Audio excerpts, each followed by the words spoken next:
बिस्मिल्लाहिर्रहमानिर्रहीम। अस्सलाम वालेकुम नाज़रीन, आप देख रहे हैं आरएनए और आरएनए के साथ मैं वकार मंजूर। नाज़रीन, आपको बता दें कि इस वक्त हमारे साथ मौजूद है DDC member advocate Irfan Hafeez loan साहब। इरफान साहब, सबसे पहले खैर मकदम है आपका आरएनए। आपका भी बहुत बहुत शुक्रिया। इरफान साहब, ये बताया जाता है कि इलेक्शंस होने वाले हैं, लेकिन अगर हम इरफान साहब की बात करेंगे, इरफान साहब को हम ज़्यादातर आजकल वागुरा क्रीरी कॉन्स्टिट्यूंसी में देखते हैं, क्या माजरा है?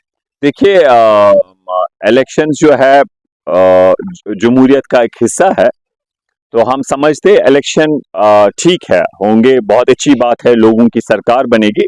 लेकिन उसके साथ साथ हम ये समझते हैं कि सिर्फ इलेक्शंस तक हमें महदूद नहीं रहना चाहिए। अगर आप देखेंगे, न कि डीडीसी बनने के बाद, उससे पहले भी मेरे अक्सर लाइफ का हिस्सा जो है लोगों में गुजरा है। तो ये कोई नई बात नहीं है कि हम अवाम में जो है हम उनके साथ राब्ते में हैं। जो भी लोगों के मसले मसाइल है, उनके लिए हम समझते हैं कि हम सबको मिलके स्ट्रगल करना चाहिए। और हम समझते हैं कि सबको इलेक्शन से ऊपर उठ के जो हमारे जेन्युइन राइट्स है, जैसे हमारे पॉलिटिकल राइट्स, यहाँ पर कई सालों से इलेक्शन नहीं हुए, हमारे पावर प्रोजेक्ट्स, जो जम्मू कश्मीर में हमारा जम्मू कश्मीर के पानी से जो पावर जनरेट होता है, नॉर्थन ग्रिड को कंट्रीब्यूट करता है। हम बहुत मोतबराना हम्बली गवर्नमेंट ऑफ इंडिया से कहते हैं कि यहाँ पर बिजली की बहुत किल्लत रहती है, तो यहाँ का हम कंट्रीब्यूट करते हैं नॉर्थन ग्रिड को। तो एज अ गुडविल जेस्चर हमें वो पावर प्रोजेक्ट्स जो है वो कुछ वापस जम्मू कश्मीर को दिए जाए। इसी तरीके से हमारा है रिलीज ऑफ पॉलिटिकल प्रिजनर्स, जो हमारे पॉलिटिकल प्रिजनर्स बंद है, उनको रिलीज किया जाए। बहुत देरीना मांग हमारी, आप देखिए, चेक करें, मैं बहुत पहले से इस पे लोगों के हाँ बिल्कुल, लोगों की हम लोगों से गुजारिश करते हैं कि इसमें हम सबको एकजुट होना है। और हम चाहते हैं कि वो पॉलिटिकल प्रिजनर्स जो है या बाकी प्रिजनर्स जो है, मान लीजिए अगर कोई बंद भी है लेकिन अगर रियासत के बाहर है, मान लीजिए for the sake of arguments तम सच का कसूर कोरमुत, लेकिन हम समझते हैं उसके वालिदीन का क्या कसूर है, वो कैसे भी बाकी रियासतों में जाएंगे, और हम समझते हैं उनको अपने रियासत में लाया जाए। इसी तरीके से आप एक इशू देख रहे हैं यहाँ पर कि अगर कोई अपने काबिलियत पे मुलाजिम लगता है या उसको कहीं बाहर जाना है,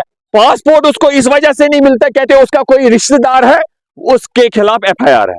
अरे भाई, उसका रिश्तेदार, ताया, चाचा किसी में मुलवस है, तो इस बंदे का क्या कसूर है जो एक पीस लविंग है, इसको आप क्यों दोषी सजा देते हैं कि आपका एक रिश्तेदार इसमें शामिल था? हम समझते हैं कि ऐसी पॉलिसी पे नजरसानी होनी चाहिए। हमारे जो पॉलिटिकल राइट्स है, हुकूक है, उनकी बात, हमारे पावर प्रोजेक्ट्स की बात, हमारे रिलीज ऑफ ये जो अभी हमने वेरिफिकेशन के बारे में कहा, इसकी नजरसानी हो। हमारे जो जेन्युइन पॉलिटिकल डिमांड्स है with in the framework of Indian constitution, उस पे जम्मू कश्मीर के अवाम से बात हो। इसी तरीके से एम्प्लॉयमेंट के बारे में बात है। इसी तरीके से हमने अभी हमारे गुलाम अहमद साहब कह रहे थे, फ्रूट इंडस्ट्री, जो सरकार खुद कहती है कि 75% वाबस्ता या बिला वास्ता हमारी फ्रूट इंडस्ट्री से जुड़े हुए हैं। That is a backbone of our economy.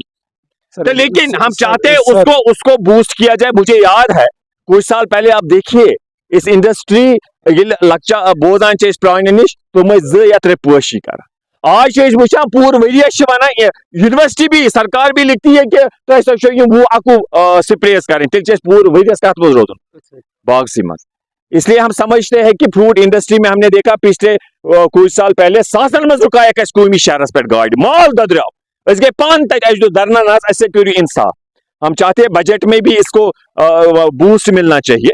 और उसके साथ साथ हम चाहते हैं कि जो लोगों के जेन्युइन राइट्स है, लाइक रेस्टोरेशन ऑफ स्टेट, हमारे पॉलिटिकल राइट्स जो एनशाइन थे, जिनकी गारंटी थी कॉन्स्टिट्यूशन ऑफ इंडिया में, हम चाहते हैं उनकी बहाली के लिए हम जम्मू कश्मीर अवाम के साथ बात हो। सर, इलेक्शन होने को है, तो इरफान हफीज साहब अगर इलेक्शन लड़ेंगे, क्या ये सोर्सेज के मुताबिक ये भी बताया जाता है कि इरफान हफीज वागुरा क्रीरी से लड़ेंगे और सोपोर का भी उसमें नाम आता है? अगर इरफान साहब इलेक्शन लड़ेंगे तो कौन सी कॉन्स्टिट्यूंसी के से ये इलेक्शन? देखिए, अभी ये सारा इरेलेवेंट है। मैंने पहले कहा आपको, electoral process is very good, democracy है, अपनी सिविल गवर्नमेंट लोगों को होगी।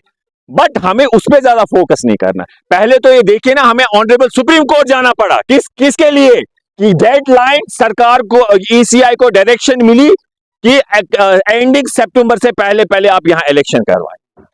ये हम चाहते हैं कि हमारा जो पॉलिटिकल राइट्स है उसके लिए हम संघर्ष करें, पूरे देश में घूमे, पूरे मुल्क मज फिरू। मैं बार बार कहता हूं, कनन गोपीनाथन जैसे लोग, आईएएस ऑफिसर, उसने रिजाइन किया, कहा जम्मू कश्मीर के अवाम के साथ नाइंसाफी हुई है, इसलिए 5 अगस्त के जो फैसला था उसने उसके प्रोटेस्ट में रिजाइन किया। हिंदुस्तान में ऐसे लोग आपके साथ जुड़ेंगे, आपके साथ जुड़ेंगे। मैं समझता हूं इलेक्शन ही को ज्यादा महत्व मत दे, आप उस संघर्ष स्ट्रगल के लिए बात करिए कि जिसमें हम सारे एकजुट हो जाएंगे। कहन गाव रावन के हम एकजुट होके उन राइट्स के लिए बात करेंगे। मेरा जो सवाल था वो ये था कि इरफान हफीज अगर इलेक्शन लड़ेंगे कौन सी कॉन्स्टिट्यूएंसी से लड़ेंगे? आपसे मेरा सवाल है, पिछले इलेक्शंस कब हुए थे? 2014 में। हम किस साल में है? 2024 में। तो जब इतने साल इलेक्शन नहीं, पहले आप देखिए कि गवर्नमेंट ऑफ इंडिया इलेक्शन करवाएगी कि नहीं, तो आप इस पे क्यों ज्यादा अहमियत देते? कौन कहां से लड़ेगा? ये छोटा मसला है। नोटिफिकेशन सामने आई है, अभी नहीं है, अभी कोई डिसीजन नहीं है। हमें ऐसे ये आया है कि इलेक्शन करवाएंगे।